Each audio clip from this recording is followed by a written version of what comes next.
Today we are going to start adding color to just our dinosaur, nothing in the background because these will eventually get cut out.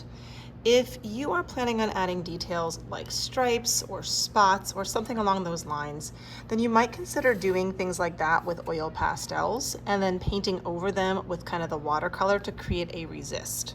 Sometimes using the pastels, it's a little bit easier to kind of get a really neat texture.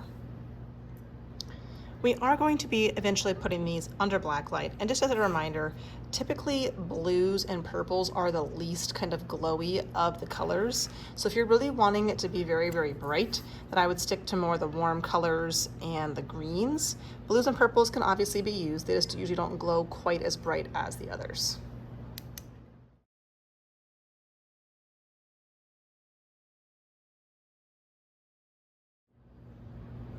Now remember, we do want to use some paint, so I would not color everything in with oil pastel, just a couple of maybe texture marks. If you have a really small dinosaur and you feel like the pastels are a little bit too chunky and you're going to have a hard time fitting it in there, then you don't have to use the pastels, but sometimes it gives it kind of a nice added texture. When it is time to use kind of the watercolors or temper cakes, remember that the wetter, the better. The wetter that I dance my brush, kind of the brighter that color will be.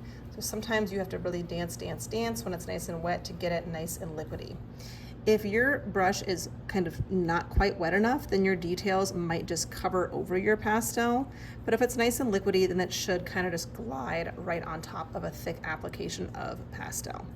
You could paint all the white spaces kind of one color. You could do stripes or other details, but really I would say you should try to fill in most of the remaining white spots nice and neat with the paint. Do not worry too much if you go outside the edges because eventually this dinosaur will be getting cut out. Remember that if two colors are wet and they touch, you can use that to your advantage by blending them together as I'm doing here. I'm kind of creating a nice transition from the lighter orange to kind of that more reddish orange.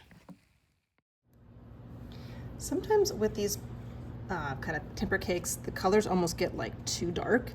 If you don't want it that dark, you can always rinse your brush completely out and just use the water to kind of spread that color out a little bit, and it makes it a little bit more of a lighter kind of watered down version of that color.